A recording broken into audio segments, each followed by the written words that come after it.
Bismillahirrahmanirrahim. Assalamualaikum warahmatullahi wabarakatuh.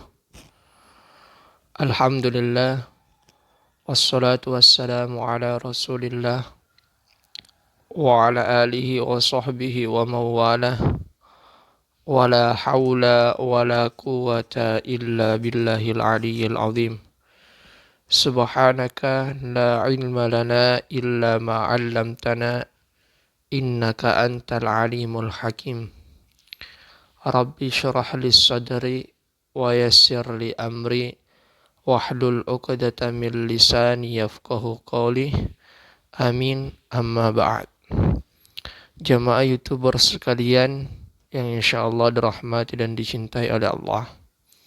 Insyaallah di channel kami kali ini akan melanjutkan kajian tentang kitab Hujjatu Ahli Sunnah wal Jamaah, karya dari seorang ulama Indonesia dan seorang tokoh ulama yang berperan penting juga dalam organisasi Islam, yaitu Nahdlatul Ulama.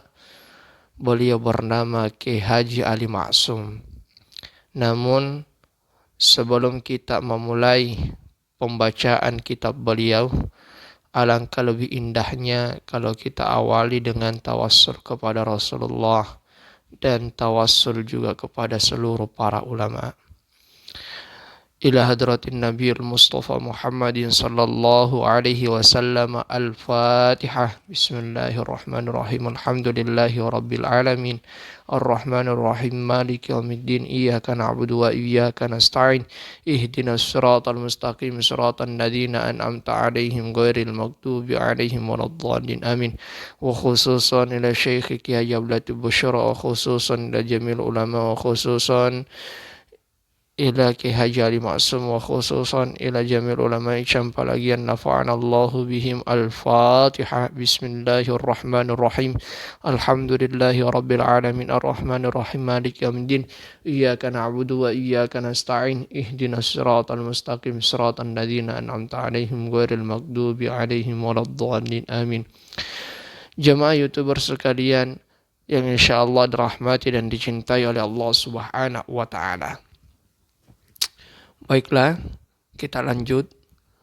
Wassalatu wassalamu ala sayyidina Muhammadin al-mab'uthi bil hilmi war rahmatil wasi'ati al-qaili. Salawat dan salam.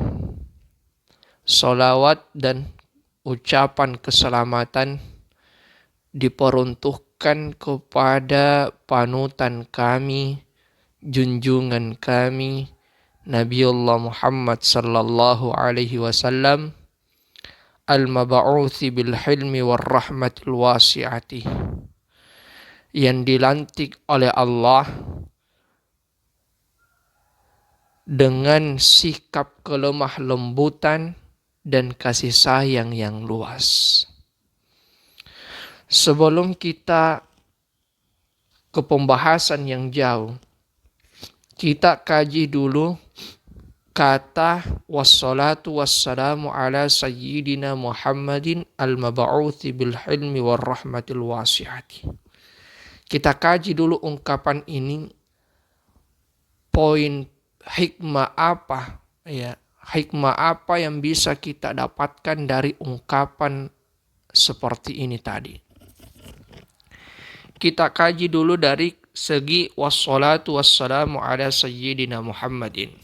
Salawat dan salam diperuntukkan kepada panutan kami Nabiullah Muhammad sallallahu alaihi wasallam.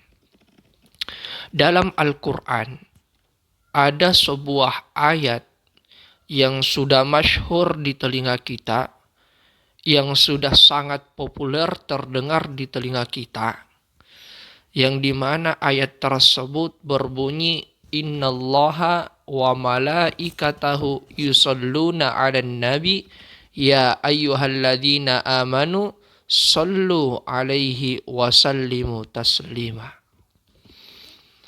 Innallaha, sesungguhnya Allah, wa malaikatahu yusalluna 'alan nabi, Ya ayyuhalladzina amanu. Di sini ada 3 golongan yang bersolawat kepada para nabi atau utusan-utusan Allah. Yang pertama Allah itu sendiri, yang kedua adalah para malaikat-malaikat Allah, dan yang ketiga adalah orang-orang yang beriman kepada Allah dan Rasul-Nya. Sebelum ke pembahasan yang jauh, kita perlu bertanya dalam jiwa kita, bagaimana sholawat Allah kepada Rasulullah? Apa kandungan sholawat Allah kepada Rasulullah? Apakah kandungan sholawat Allah, malaikat dan orang-orang yang beriman itu sama dengan sholawat yang dilakukan oleh Allah? Maka hal ini dijawab oleh pengarang kitab Kifayatul Akhyar. Di dalam kitab beliau menjelaskan bahwasanya ketika Allah yang bersolawat kepada Rasulullah, maka solawat itu mengandung ampunan bagi Rasulullah Sallallahu Alaihi Wasallam. Sedangkan ketika malaikat yang bersolawat kepada Rasulullah, maka solawat itu merupakan permohonan ampun Rasulullah kepada Allah Subhanahu wa Ta'ala. Malaikat yang memohonkan ampun Rasulullah kepada Allah Subhanahu wa Ta'ala.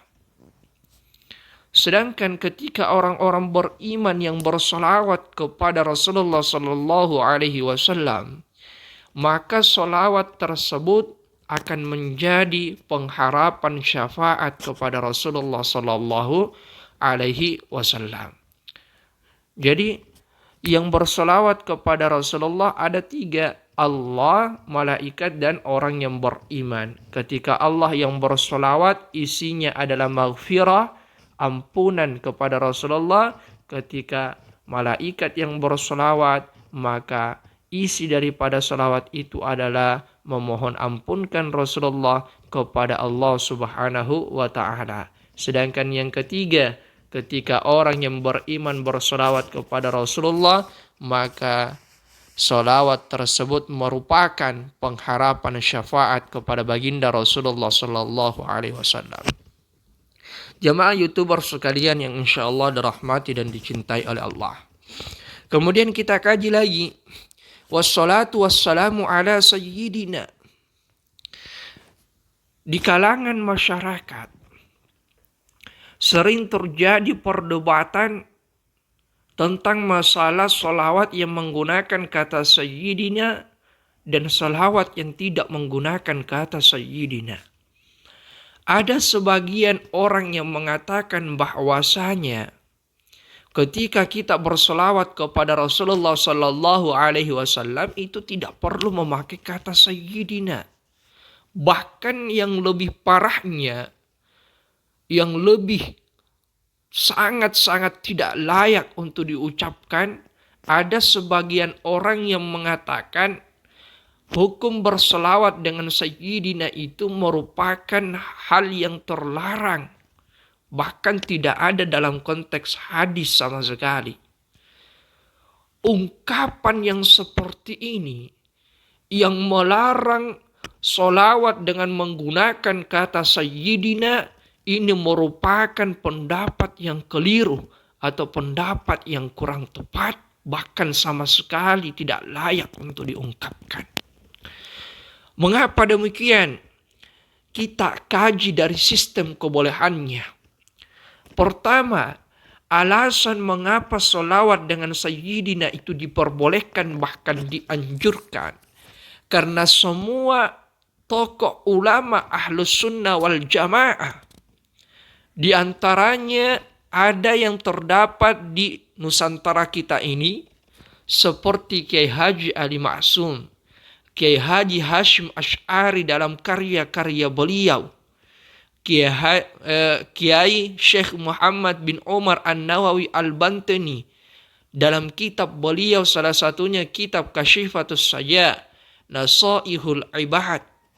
Di dalam kitab beliau, semua ketika beliau bersolawat kepada Rasulullah menggunakan kata Sayyidina. Perbuatan ulama, hal yang dilakukan ulama sudah menjadi dalil akan kebolehan perkara tersebut. Para ulama, tokoh Ahlus Sunnah wal Jamaah, ketika bersolawat menggunakan kata Sayyidina, maka perbuatan ini sudah menjadi dalil bagi kita akan kebolehan, akan anjuran bersolawat dengan menggunakan kata Sayyidina. Mengapa perbuatan ulama menjadi salah satu dalil akan kebolehan sebuah perkara? Karena Rasulullah Sallallahu Alaihi Wasallam bersabda, al ulama warathatul anbiya. Ulama adalah pewaris para nabi. Yang diwarisi oleh para ulama bukan dinar, bukan dirham, bukan harta Rasulullah Sallallahu Alaihi Wasallam, melainkan yang diwarisi oleh Rasulullah adalah, yang diwarisi oleh para ulama adalah ilmu Rasulullah Sallallahu Alaihi Wasallam. Sehingga ketika ulama melakukan sebuah perkara, berarti itu menunjukkan suatu kebolehan dari Rasulullah Sallallahu Alaihi Wasallam, karena ilmu para ulama bersumber dari Rasulullah Sallallahu Alaihi Wasallam. Jamaah YouTuber sekalian yang insya Allah dirahmati dan dicintai oleh Allah. Dalam kitab Dalilul Falihin, juz 1 halaman 9, ada hadis Rasulullah Sallallahu Alaihi Wasallam yang mengatakan, ana sayyidu waladi adama wala fakhra. Ini ada hadis Rasulullah. Rasulullah sendiri yang mengatakan, ana sayyidu waladi adama. Saya merupakan panutannya manusia. Wala fakhra. Namun saya tidak sombong. Saya tidak angkuh sama sekali. Konteks hadis ini sudah menunjukkan bahwasanya memang Rasulullah Sallallahu Alaihi Wasallam adalah panutan kita. Rasulullah mengatakan, ana sayyidu waladi adama. Di sini mengatakan kata sayyidun. Ada kata sayyidun. Hadis inilah yang membolehkan, bahkan menganjurkan para umat manusia ketika bersolawat menggunakan kata sayyidina. Jamaah YouTuber sekalian yang insya Allah dirahmati dan dicintai oleh Allah. Jadi itu 2 poin yang kita petik dari ungkapan tadi ini. Kemudian poin yang ketiga yang kita harus petik dari ungkapan tadi ini, al-mab'uthi bil ilmi war rahmati al-wasi'ati. Rasulullah dilantik oleh Allah, diberikan amanah oleh Allah untuk menyampaikan ajaran-ajaran agama Islam, menyampaikan syariat-syariat Allah bil ilmi, dengan sikap kelemah lembutan dan kasih sayang yang luas. Hal ini mengajarkan kepada kita bahwasanya seorang muballigh, seorang pendakwah, seorang pengajak kepada jalan Allah harus memiliki sifat kelemah lembutan dan sifat kasih sayang yang luas. Berdakwah tidak diperkenankan dengan cara kekerasan, tidak diperkenankan dengan hal-hal yang tidak sesuai dengan nilai-nilai kemanusiaan. Konteks yang seperti ini, berdakwah dengan sikap kelemah lembutan dan penuh rasa kasih sayang, itu sudah cocok atau sesuai dengan konteks Al-Quran yang mengatakan, ud'u ila sabili rabbika bil hikmati wal mau'izatil hasanati wajadilhum billati hiya ahsan.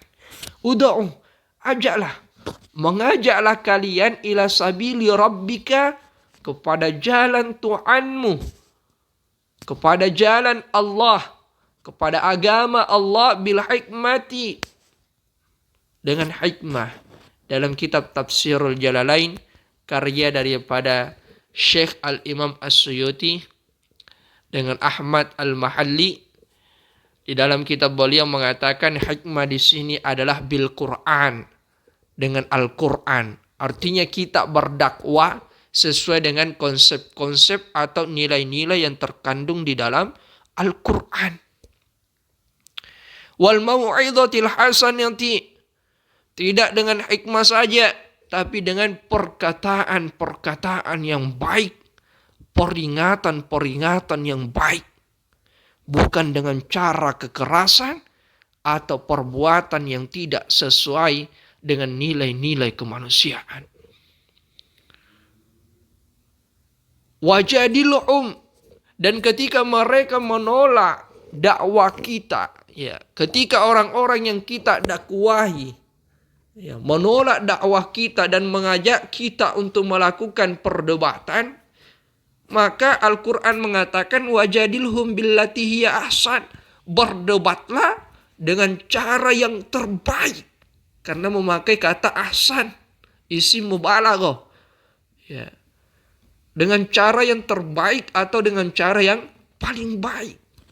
Inilah konsep Al-Quran yang mengajarkan kepada kita bahwasanya seorang mubalik, seorang pendakwah itu juga harus memiliki sikap kelemah lembutan dan harus memiliki sifat kasih sayang. Jamaah YouTuber sekalian yang insya Allah dirahmati dan dicintai oleh Allah Subhanahu wa Ta'ala.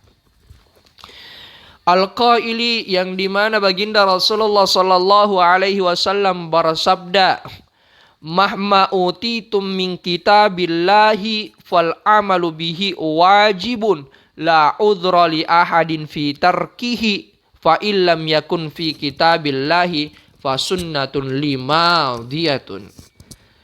Mahma utitum min kitabillahi, mahma di sini merupakan isim syarat.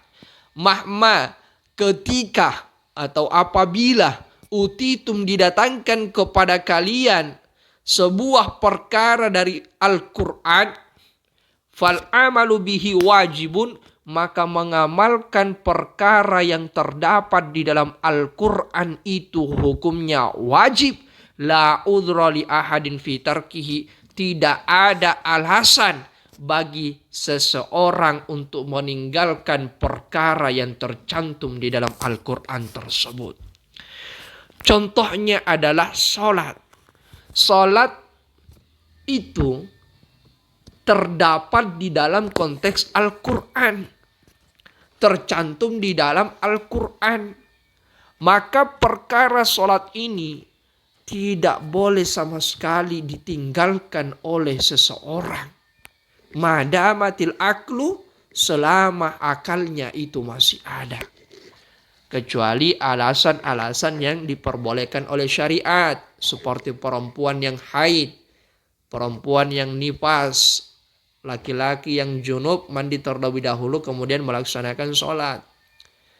Ya, madamatil aklu, selama orang itu berakal sehat, bagus pikirannya, maka dia tetap diperkenankan, tetap diwajibkan untuk melaksanakan sholat. Jadi sebuah perkara ketika terdapat di dalam Al-Quran, maka wajib hukumnya untuk mengamalkan perkara tersebut. Kemudian, fa illam yakun fi kitabillahi fa sunnatun limadiyatun. Apabila perkara tersebut tidak terdapat di dalam Al-Quran, maka carilah perkara tersebut di sunnah atau hadisnya Rasulullah Sallallahu Alaihi Wasallam. Sebelum kita lanjut lebih jauh, sunnah atau hadis itu terbagi menjadi 3. Ada sunnatun qauliyah, ya, perkataan Rasulullah. Jadi perkataan Rasulullah itu adalah hadis dari Rasulullah. Ada sunnah fi'aliyah, perbuatan Rasulullah.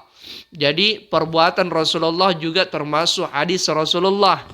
Kemudian sunnatun takririyah, pengakuan dari Rasulullah, ini juga adalah hadis dari Rasulullah Sallallahu Alaihi Wasallam. Bahkan ada ulama yang menyimpulkan semua sifat yang terkandung di dalam Rasulullah Sallallahu Alaihi Wasallam juga termasuk hadis Rasulullah Sallallahu Alaihi Wasallam. Jadi hadis itu tidak terbatas di omongan saja. Perbuatan Rasulullah dan pengakuan Rasulullah itu juga termasuk daripada hadis Rasulullah Sallallahu Alaihi Wasallam. Baiklah, kita kembali kepada pembahasan. Apabila perkara tersebut tidak terdapat di dalam Al-Quran, maka carilah di dalam hadis Rasulullah Sallallahu Alaihi Wasallam. Mana contohnya? Perkara yang tidak terdapat di dalam Al-Quran namun terdapat di dalam hadis.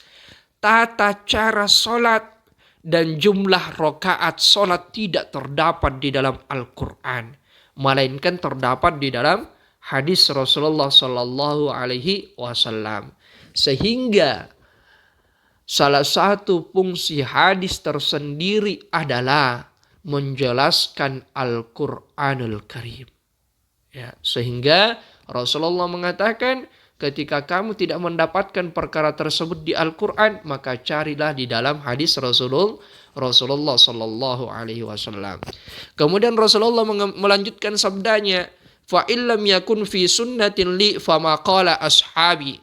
Apabila perkara tersebut tidak kalian dapatkan di dalam sunnahku, di dalam hadisku, maka lihatlah perkara tersebut kepada perkataan-perkataan sahabatku. Ya. Lianna ashabi, karena sesungguhnya para sahabatku, kata Rasulullah, kan nujumi fis samai, itu seperti bintang-bintang yang berada di langit. Dari ungkapan ini memberikan kejelasan kepada kita bahwasanya ketika perkara tersebut tidak terdapat di dalam sunnahnya Rasulullah, maka kembalikan perkara tersebut kepada perbuatan atau perkataan-perkataan sahabat.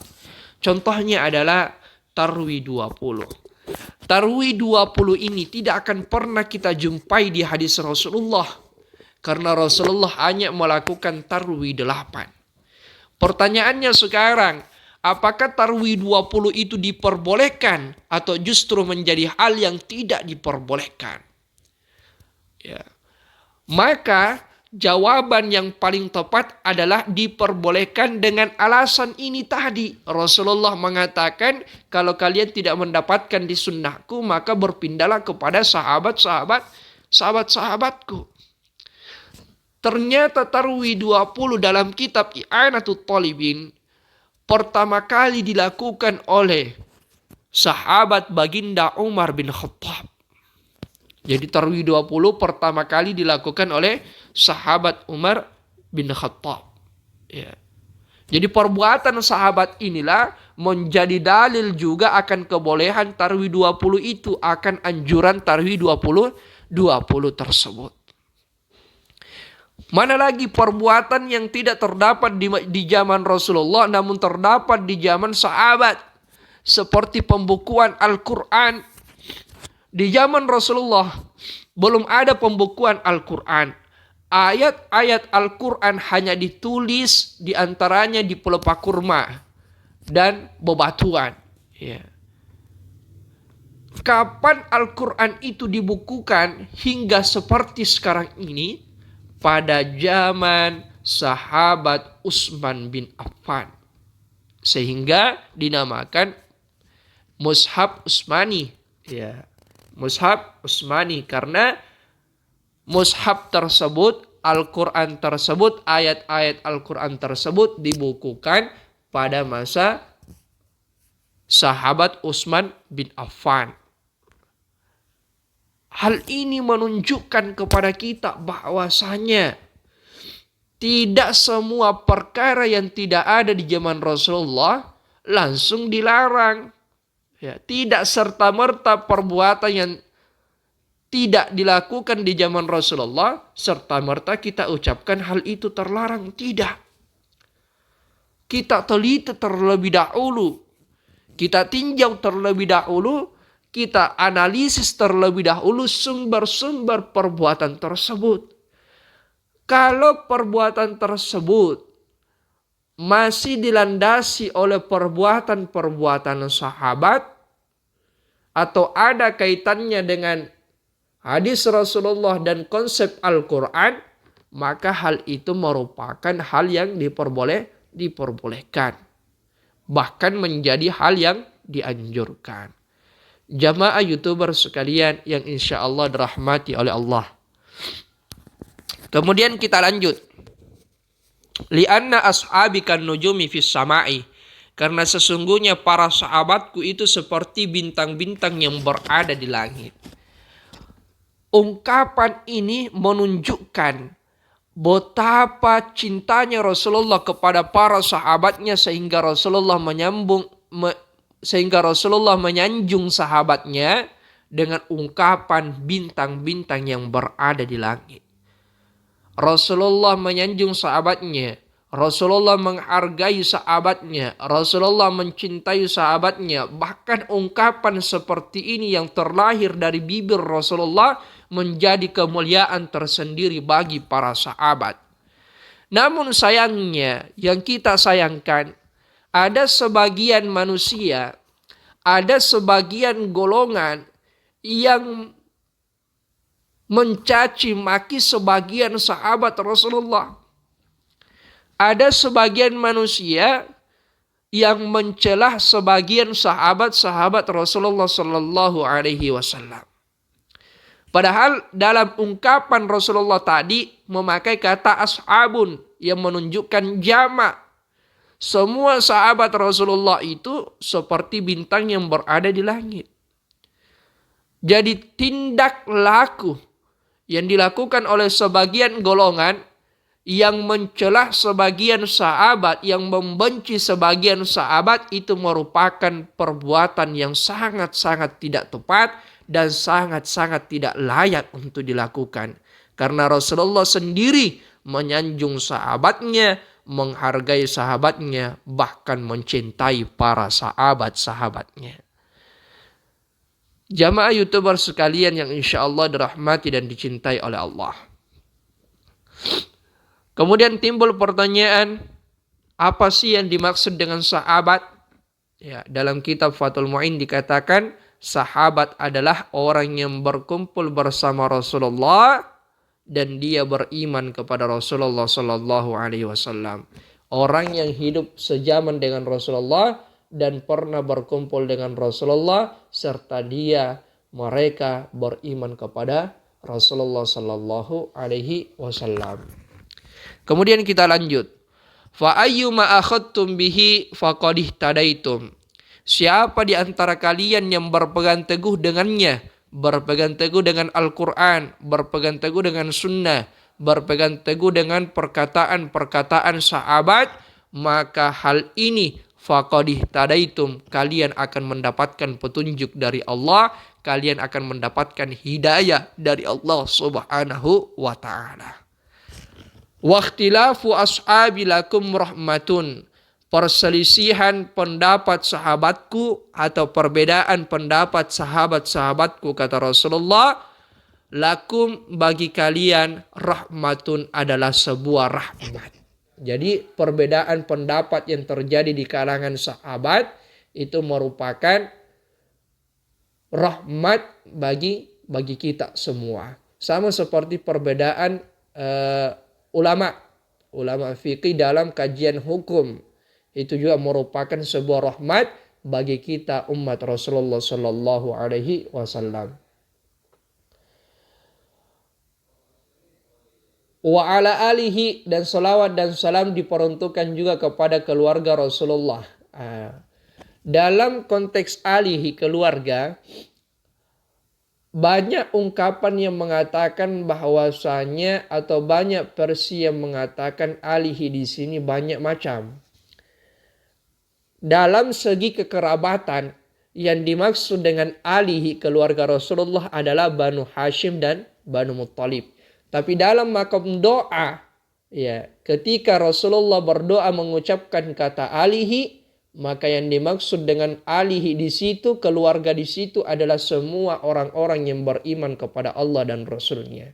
Jadi ketika orang berdoa kepada Allah dan dia mengucapkan kata alihi di dalam doanya, maka alihi yang dimaksud di situ adalah semua orang-orang yang beriman kepada Allah Subhanahu wa taala.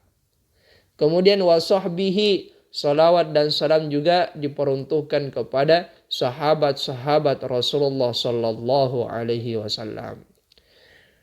Mungkin cukup sampai di sini dulu kajian yang kami dapat sampaikan. Semoga apa yang kami sampaikan ini bermanfaat bagi para jamaah semua, wabil khusus kepada diri kami pribadi. Dan semoga apa yang kami sampaikan ini diridhoi oleh Allah Subhanahu wa taala dan bisa menjadi saksi kebaikan kepada Allah Subhanahu wa taala. Khairun nas anfa'uhum linnas. Wallahu muwaffiq ila aqwamit thariq. Wassalamualaikum warahmatullahi wabarakatuh.